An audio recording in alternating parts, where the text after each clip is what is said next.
Welcome to Magnify Your Message. Inspiration magnified.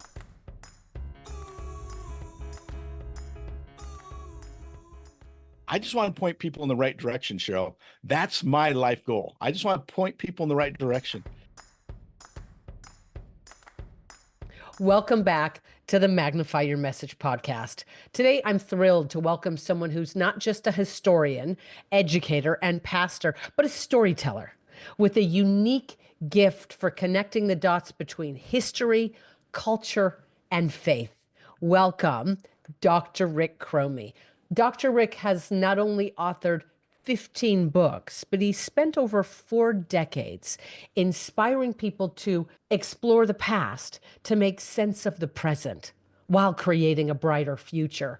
In our conversation today, Dr. Rick opens up about things I've never heard him speak about, how he's used faith and gratitude and resilience to turn adversity into opportunity in his own life, and how he embraced the notion of being better, not bitter, when his childhood teacher told him, hey, you're never really going to become more than a C in your life. This episode is packed with heart like you can't believe, as well as wisdom and humor. And I promise you, it will leave you inspired and happy to be alive. Welcome, Dr. Rick Chromey. You are going to love today's guest because today's guest, Dr. Rick Chromey, is from the heart. Such an inspiration. I know you travel the country speaking all the time, and I am honored that you're sitting down with me today to share your inspiring, uplifting words. Dr. Rick Chromey, thank you for being here. Well, thank you, Cheryl. It's what a blessing it is just to have a few minutes to share with you and your listeners, all those wonderful people out there in internet land, eagerly listening in and on their iPods or iPads or whatever, iPhones or whatever they listen to today, streaming and clouds, whatever, all sorts of fun stuff. Field and Listening stream. via the clouds. Yeah. I love it.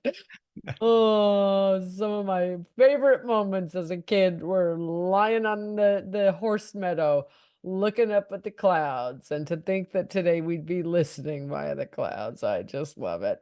Yeah. Share with people, who are you? What do you do? What do you provide for people? Well, I'm a historian and I'm a pastor and I'm a professor. My main job is I help people to interpret history, navigate culture, and explore faith in order to bring transformative change to their lives and the lives of other people. That's basically what I do. And I have one of the greatest gigs in the world right now. I currently am writing and working with American Cruise Lines as their Lewis and Clark historian on the Snake and Columbia Rivers in the Pacific Northwest. So there's so many things happening, but that's basically what I am. I'm a historian, primarily Lewis and Clark, Great Northwest right now, but also my book I've written on generational analysis and technology. So there's a lot of places we could go there. It's just historian and cultural explorer. Yeah. You are the consummate, multifaceted, multi-hyphenate, so multi-talented, and it's a delight. I've gotten to know you over the years and hear the gift that you bring to life, and I'm excited for you to provide that for people today. How on earth did you get into all of this? That's usually the first question people ask me, is that one right there, Cheryl? And it's always the same thing. I don't know. It's an evolution of my life. I mean, when I was a kid, there were certain things I knew I didn't want to do. I grew up very lower middle class. In fact, I lived on the wrong side of the tracks. I had all the breaks going against me. In fact, I had one teacher who actually told me when I was very young, you got to love a teacher like this. But she said, your last name starts with a C and you'll probably only be a C in life. So get used to it. I went, whoa, but those are the type of things that actually motivated me, because I realized that, she's right. When I look around it's very easy to be a C in life. And there's nothing wrong with being a C, by the way. I mean, you can be competent and you can be creative and you can be cultured. Those are all C words. So pick the high C's if you're going to be a C. And that's where I like to go. But for me, I also knew that I had to be, if I was going to be educated, I grew up in central Montana. I just had to get out of town and I had to see the world. And I just had education and travel was the two ways that I explored, and it was the two ways that I got myself free from that life where I probably would have been lower middle class. The high seas, Hmm. the high a sea to the high seas to Yeah, now you travel on cruise lines all over the world, instructing and inspiring, and you're so cool. I go. Yeah, well, I'm on rivers. I'm not on the high seas out there in the Pacific, but those are different Oh type of no, high. you're just getting technical. Yeah, those are different high seas out there. Yeah, It reminds me when you said you started yeah, with what you didn't want. yeah, I don't want more of this. I don't want more of, well, being pigeonholed as yeah, a yeah, C person, a C student, a C future and existence. It reminds me of, do you remember John Cusack in that movie Say Anything? Do you remember seeing this back in the 80s? And he talks about he's at dinner with his girlfriend, and I think it's with her father, and he says, what do you think you're going to do for your life? And he's like, I don't want to buy, or I don't want to sell anything, buy anything, or process yeah. anything as a career. Do you remember this whole I conversation? don't remember this movie, so you're give me the line. I'm looking forward to it. Oh, it was just, it was, sometimes in youth, we're so clear about whatever it is that we want or don't Yeah, want. yeah, And then it can kind of get beat out of us in a way yeah. where we're clear and we know as a kid, but we're told otherwise. It was John Cusack, Mm.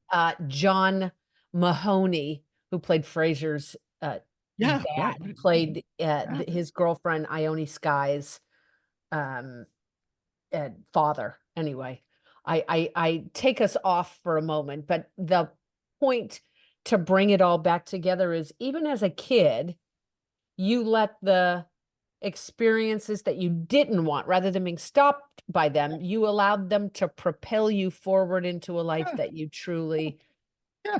love and are making a difference for people now. So then what were some of the steps that happened along the way? How did you get from there to here? Well, I'm a writer, first of all, and I've been writing all my life. In fact, one of my first writing gigs was I would take the wildlife stamps. My grandmother used to get wildlife stamps in the mail, and I'd take these wildlife stamps, and then I'd go to my encyclopedia and I'd research that animal that was on the stamp, and I'd write a one-page article about that animal and stick the stamp on there. And then I went around to my neighborhood and sold them for 10 cents. And that was the first time that's how I became a professional writer. I was selling 10-cent stamps to my neighborhood, handwritten. And I wrote my first book when I was 5 years old. It was about the Easter Bunny. And I still have that book. It's amazing. But what you have to do is you just take the next step that's available to you, and you don't be afraid of risk. When I was in graduate school, I had to do a big graduate thesis. And so I went to my graduate professor and said, listen, if I could get my graduate thesis published, which was unheard of to get your graduate thesis published, if I could get it published, would you accept it as my graduate thesis? And she said, sure, sure. Why not? Why not? I went out and got it published for the number one publisher of that particular genre of work. And wow, I was off. I published my first best-selling book at 25 years of age, and my life just went right from there, went on a upward trajectory. But I got to tell you, for every up, there has to be a down. And I've had as many mountaintops. I've had a lot of mountaintops, but I've also had a lot of valleys. And I've learned that where I truly have found my sense of who I am, and found where I am and where I fit and what I do, has been more in the valley than on the mountaintops. Because on the mountaintops, you're celebrating and you're enjoying those moments of elation and joy, and just it's good. Everything's happening. But in the valleys, you question everything. And sometimes we need to be questioning everything we're doing and have everything stripped away. So we look at who we are and go, you know what? First of all, you may not like who you are. And if you don't like who you are, you've got to strip that away, because you don't like who you are. That's the first problem. You got to like you before you can have anybody like you. Because if you don't like you, nobody's going to like you. You got to believe in you, because there may be people out there that won't believe in you. So you got to believe in you when nobody else will. And that's how I got to where I'm at today. I just kept believing that I could do it, and that I was good, and that I could be, and I chose to be better, not bitter. Circumstances being what they were, I could have been bitter, but I chose to be better. I kept learning, and I kept growing, and I kept pushing forward. And you do the right things eventually happen. What? Wow. I feel like I want to pause, rewind, and hear that again 3 or 4 times to really let it Yeah. sink in. There's so much. It's Yeah. so rich. Yeah.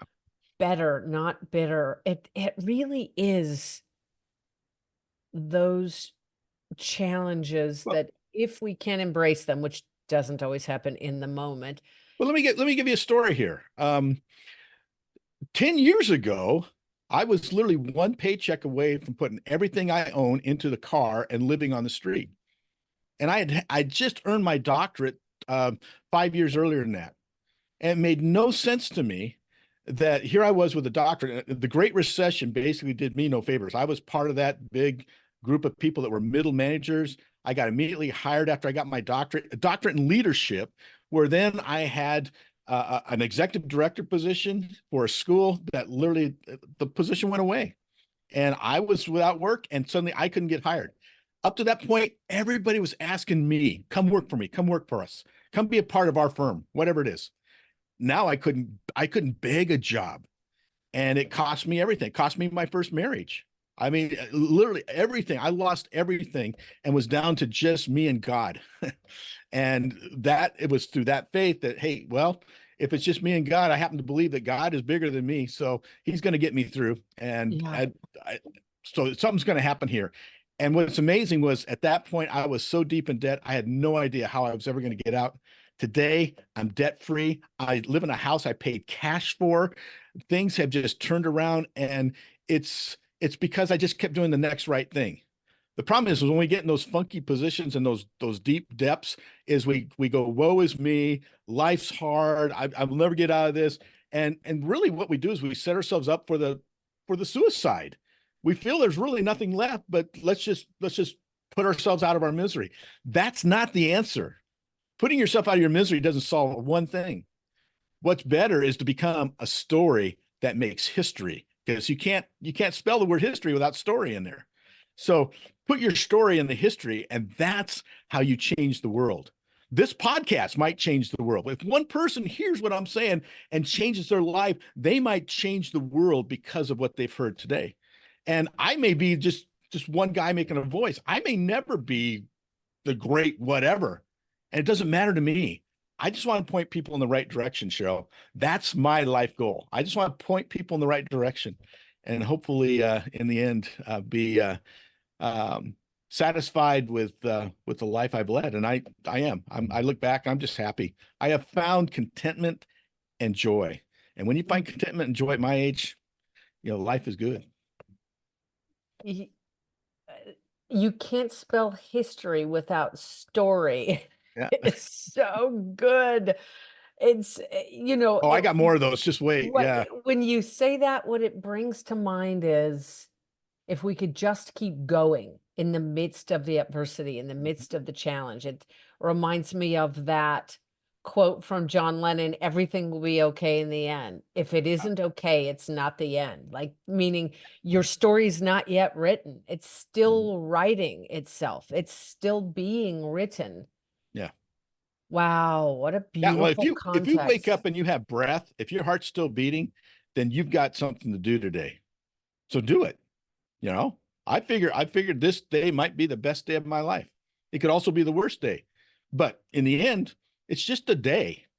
What you do with it becomes the day, or what day. Mm, So today it's just for me a day. And I'm talking with Cheryl. this, you broke it all down to something so simple, and I want to mark it for myself, and I hope to those of you listening, this is helpful as well. You've said twice now, just do the next right thing. Mhm. Sometimes in the midst of challenges, it feels as though it's so overwhelming. Oftentimes it's like, well, but I don't even know where to start. There's so much complexity, or the enormity of the problem seems insurmountable. But if we break it down to just the next right step, Yeah. and then the next one will present itself, and the Yeah. next one, you've really simplified life right here. And I wanted to underline that. Well, think about driving at night. Mm. When you drive at night, you only drive as far as your headlights show. But the minute you get to the place where headlights go, they go further, right? Your headlights only go so far in the future, so far ahead. So you drive where your headlights go. Well, when you get there, your headlights magically are shining forward further. So you always have space to go. And that's the same thing with life. If you can always do the next right thing. The problem is it's easy to do the wrong thing. You know, it's easy for us to do the wrong thing. I know that's the case in my life. I could do the wrong thing far more than the right thing. Yeah. And like, and you say that, and yet it's so interesting how when we try to make when we do the wrong thing, when we do that, our intuition is leading us in a different direction, or we do what we think is going to be easier. I don't know about you, but I've been thwapped up by as upside the head in life by trying to make an easy choice. Oh, well, this I just have to take something that's going to be easier. It ends up being so much harder in the long run. Doing the wrong thing is always so much more work than just choosing the next right thing. Yeah. The good news though is if you take a left and you take another left and you take another left, eventually you start making a right. So just go around the block. If you do too many wrongs, just eventually you'll get it right. So There is grace for you. there Oh, is grace. Yeah. you said something earlier that I just wanted to return to for a moment. You said when you'd lost everything, the economy tanks, you're let go from your work, you can't get hired to save your life, and you had nothing, just you and God. Yeah. Yep. I'm like, that's a heck of a place to start, right? Yeah. Isn't that something? Like it's that Yeah. it's a pretty good place to just be, period. But here's another one of those words. I love to find words within words, right? You can't spell good without God.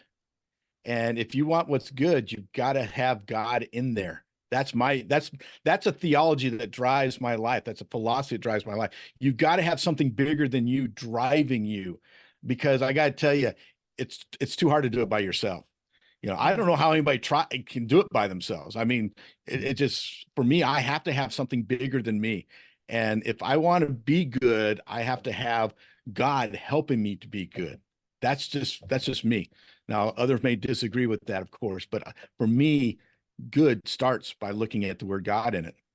And the same thing with journey. When you look at the word journey, you can't spell journey without a J and an O and a Y. It begins and ends that word. Oh. You want to have joy. You want to have joy in your journey? Yeah. Realize it's a journey to joy. Yeah. I've never looked at this spelling of words. Yeah. This I is I I so should write a book good. just on words within words because it's amazing. Here's another one. Okay. Look at the word forgiveness. You want to know what forgiveness is? People say forgiveness is hard. To me, forgiveness was a big part of how I found joy, because for me, I could not forgive. Well, from in my case, it was my mother. My mother was had abandoned me when I was 12 years of age, had abandoned the whole family. And I told her that I would never say the words "I love you." I would help her. I would never say "I love you, Mom." Those are the three words I would never give her on this side of life. And it only crippled me. And when I was going through some work on my own life, I realized I would have to eventually forgive her. And what I found was interesting is when you look at the word forgiveness, there's a word within that word that we miss, and that's an F and an R and an E and another E and an S. The word freeze is inside that word forgiveness. What forgiveness does is it frees us. It frees them too, but mostly it's to free us. And these words within a word actually help me to become better, rather than to be bitter. Just even the turn of one little letter can make all the difference. I can see there's something. You talk about having written your first book at 5, Yeah. and this youthful, childlike ebullience and joy Mm. that was within you. It shines forth Are in you the man kidding? you I'm are still right now. 5. I'm still 5. I, I this outside stuff, this is all Halloween makeup. I'm still 5 inside. Oh, the Yeah. 5-year-old that you are, it shines through so clearly. It's that this whole game of finding words in words, I would never have thought about that. Yeah. And it is that 5-year-old so clearly alive within you. Are there, other than like the practice of finding the words in the words, what else do you do to keep him so alive and present? I'm Well, authentically asking. okay, yeah. I mean, this is again where travel helps you. I struggled for a long time just being real and in the present. For me, I was always looking ahead. What's coming? What's next for me? What's next? I got to keep going. And I spent so much time living in the future that I never enjoyed the present. The other problem with that was once you've had the present and you miss the present, now it's in the past. Now you start to regret. You go, oh man, I should have done that when I had the chance. I didn't do it, or I would have, if I had that over, I wish I had a mulligan. I would have done that one different. See, we if we live in the past, we live with regret. And there's a lot of people that live their entire life with nothing but regret and remorse for what they didn't do. And the older you get, the more you see that, because people look back on their lives and they see a lot more life behind them than they do ahead of them. However, on the same time, a lot of people live in the future. They're worried about their income, their retirement, or whatever, and they're trying to make sure all that fits, and they're trying to control the future. Well, let me tell you, that doesn't work either. The thinnest slice of time every one of us has is this word called the present, and you've got to learn to live there. And it wasn't until I went to Africa. I was in Tanzania working there, and I did some missionary work. I just went there and did some educational seminars. I was just leading some workshops there for educators there, and helping them to teach the Bible, in this case, a little bit more creatively, to the children there. And I was in the shadows of the great Kilimanjaro, and I kept hearing this word over and over again: Hakuna Matata, Hakuna Matata. Of course, I'd heard it from the Lion King, and means Hakuna Matata, according to the song, means no Oh, worries, yes. right? No For the worries rest of your days. for the Yeah. rest of your days, right? So I started asking, because it's Swahili, and I asked my African friends who spoke in Swahili, can you tell me a little bit more about this word Hakuna Matata? And they said it means really to live wholly in the moment, where it's not about no worries is part of the idea. Of course, you have no worries, but it also means you don't have any regrets. You don't live in the past. You don't live in the future. You live wholly in the moment. And you literally live in this slice of time so thinly, so perfectly, so wonderfully, that it makes this moment just constantly as you move along in the day. It's a beautiful moment. This moment right now with Cheryl is the most beautiful moment of my day. Now, why I find that interesting is I'm a theologian. And as a theologian, and I didn't mention that's part of my pastoral work. That's where I started, was as a theologian. One of the things I find interesting is in the Old Testament, the Moses was given the word, God was given God's name, and God's name was I am. I am, not I was or I will be. So where does God choose to live with man? He chooses to live wholly in that present moment. And I go, whoa. So if I can find how to live in the moment, guess what? That's where God is anyway. And you know what does that? That makes it very interesting, because that excites me about another word out there. I'm also a Greek guy. I love Greek words. there's a word out there called enthusiastic. You know where we get the word enthusiastic or enthusiasm? Yes. Yeah. Theos, isn't that God? Yes, exactly. Theos is a word for God, but in is the Greek word for in. So when you're enthusiastic, you're in God. And that's what living in the moment is. It's living wholly, completely in the present. You're So, enthusiastic. Rick, That blows I've your got mind, to doesn't it? ask, how do we do that? Like How do in we do that? reality, I get the theory, but how do we, a million things are coming at us. We've got a checklist as long as our arm. We got kids screaming and work demands and all these to-do lists. How the heck do you be in the present? Maybe it's different for other people. For me, it's about literally reminding myself, be present. My grandkids, they come around, and when they're there, I just go, this is my opportunity. They will never be this age ever again. They will never be, this moment will not ever happen again. So why am I worried about the hamburgers out there on the grill at this moment? I got a 5-year-old granddaughter here that's right here at my feet, and she wants to play with something. Maybe I should be more. Let's take the burger off the grill for a moment. Let's be present.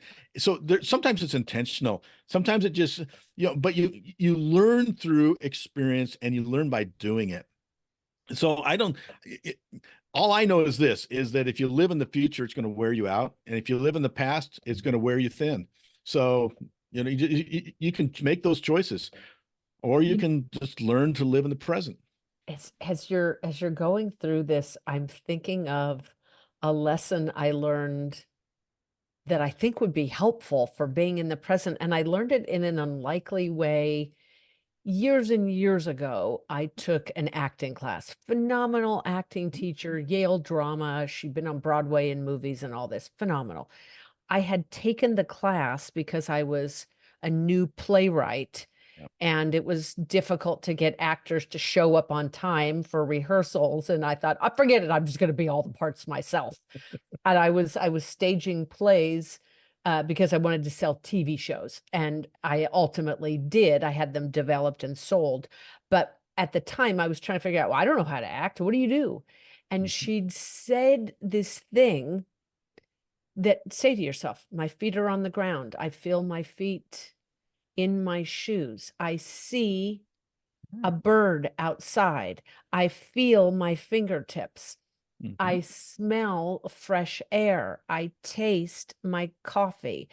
It was like using the senses, but I think as you're saying this, that might be a device There you to go. get us into, I'm sitting at my chair. I feel the arms on my chair. I feel my heart racing or whatever it is. I feel Yeah. the breath going in and out of my nose. And this is such a great inquiry. It's Yeah. fantastic. It's How about do being we? aware. Just Yes. be aware. You know how many times we drive through life unaware of what's going on around us? We just don't know what's happening. Our Autopilot. culture is asleep in many ways. We we almost embrace that sleep. It's I don't know. It's for me. It's about just grabbing the present and just finding it. And the problem is the minute I grab the present, carpe diem, right? Mhm. Oh, that's seize the day, right? This idea of seizing the day. Problem with seizing the day is that the minute you seize it, it's gone, right? So you got to keep seizing it. It's Yes. it's a continual it's a continual thing. Every moment is a moment you should seize. Mm, it's such a brilliant inquiry. Thank you. And particularly when you juxtapose it against, like you're talking about ancient Greek and the Old Testament, and you've got the now and so long ago, it's easy to see, wait, human existence, my existence is a blip. I'm either going to be present for it or it will be gone. Right. Well, and here's another part of this. You know, it's very interesting to me that we're called human beings, right? Human beings, not human doings. You know, we most of us live our life as human doings. We judge our life by what we do. We judge our experiences by what we've done. We judge other people. I mean, the whole thing is about doing. But when you learn how to just be, that that's how you live in the present. And it's about embracing that being.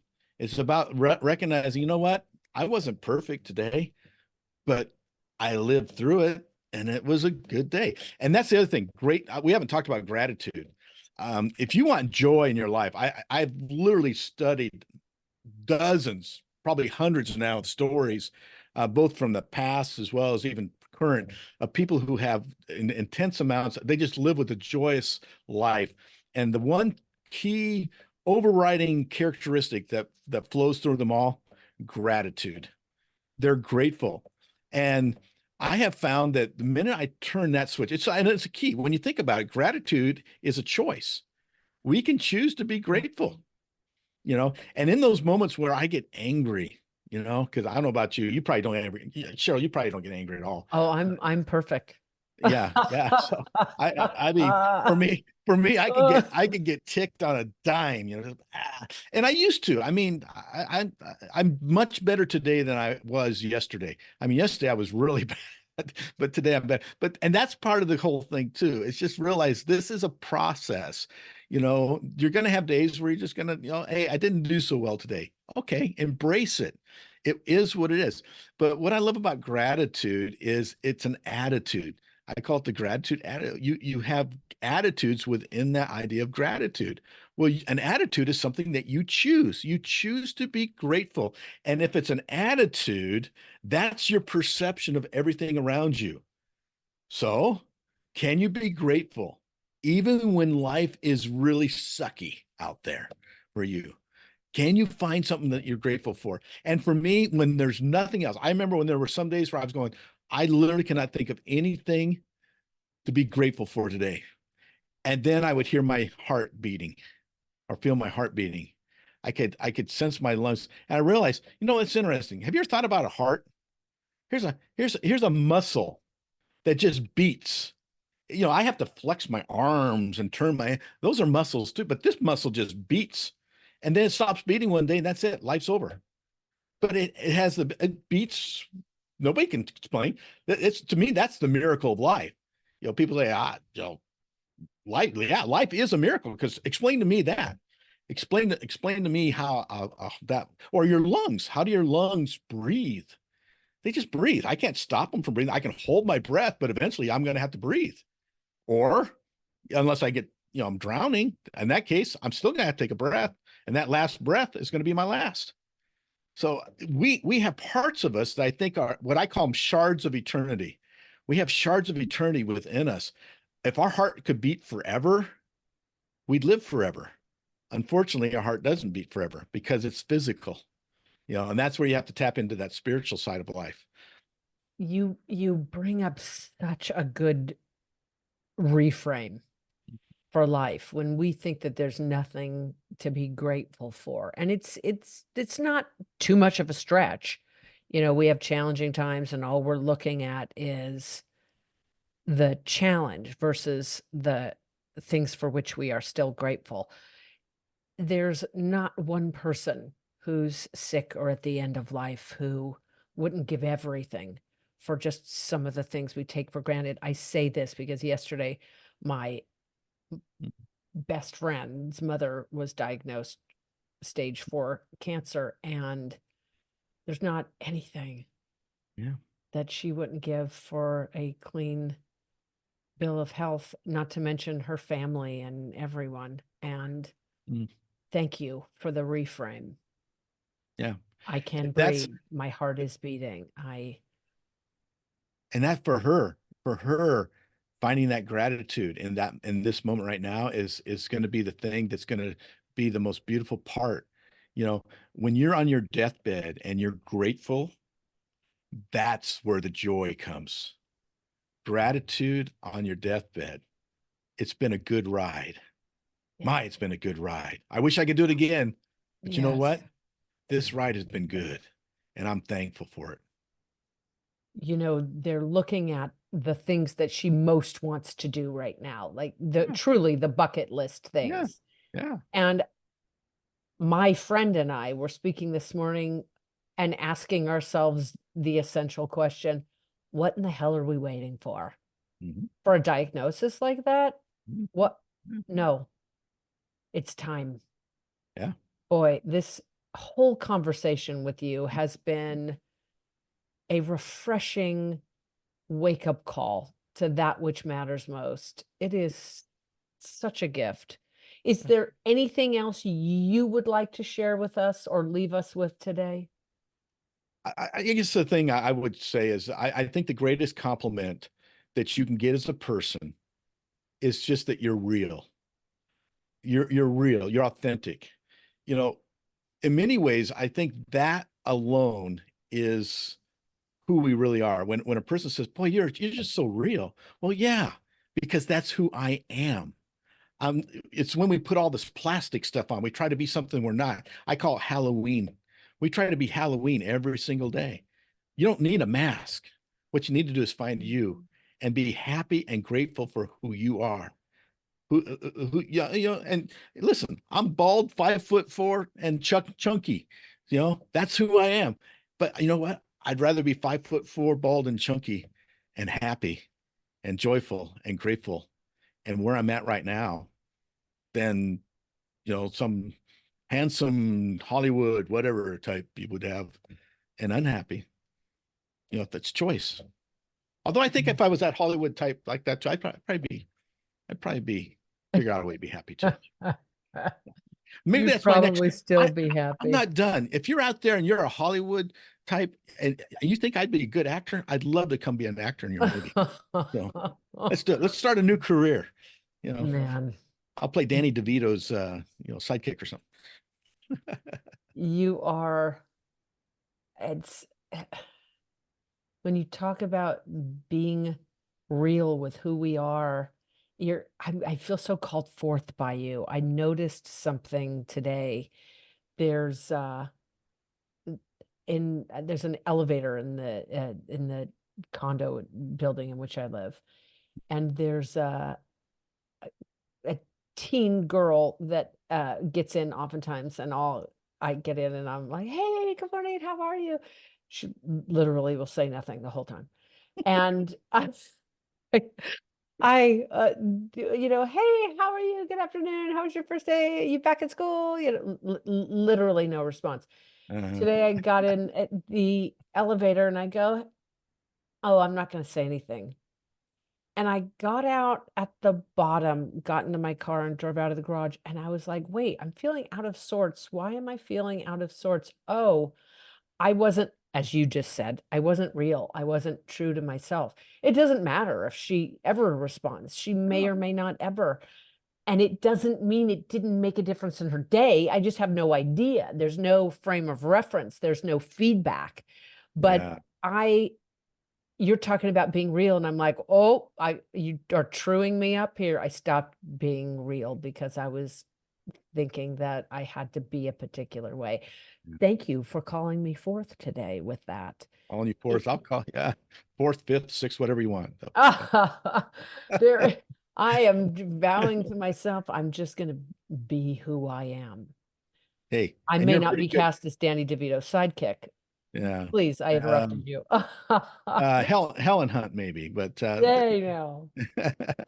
no, see, you're a beautiful soul, and you do a lot of things that show that beautiful soul as well, Cheryl. So, you know, I love that story that you just told, and I would continue to encourage you to keep speaking that. Sometimes when we speak life, that's what I call it. When we're in those moments where all we have to do is speak life, we live in a culture of death. So for people to speak life, it is hard, because if you're living in a culture of death and suddenly someone comes around speaking life, that's resurrection type of talk. That's talk that you can't even comprehend. So why she's silent is because it's like, wow, how do I, we don't know her background, we don't know what's going Right. on, We but don't a know what lot of these, she's facing and any of yeah, that. a lot of kids today, they're so, it's a culture of death that they're Wow. literally wrapped in, they're cocooned in. And so when they meet somebody who is truly full of life and light, not just life, but light, it just, that Yeah. darkness has a hard time. and they have a hard time seeing it. But you keep speaking those words of life and light, Oh, there'll come a yeah. day where she'll ask you, what makes you so happy? And you go, oh, hey, let's just talk about that. And there you go. You got a brand new podcast and a brand new conversation. Dr. Rick Chromey, what a delight to be with you. How can people learn more about you and the work that you do? Well, you're always welcome to join me at my website, rickchromey.com, or if you're interested in my faith-based work, manasolutions.org. I'll make sure that the links to everything are included in the liner notes of the episode. Great, great. Thanks, Cheryl. Thank you. Thanks for being here with us today. Join me next week on another episode of the Magnify Your Message podcast, where I will be interviewing another groundbreaking, revolutionary thought leader in their field who is using their life's work to make a difference in the lives of the people they serve.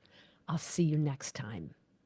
If you enjoyed this, please like, subscribe, and share this episode with everyone that you feel it would benefit. Thank you in advance. And when you're ready to share your story and your work with the world, I can help. Visit CherylHunter.com to learn how. I am Cheryl Hunter, and until next time, know that your message has the power to change the world.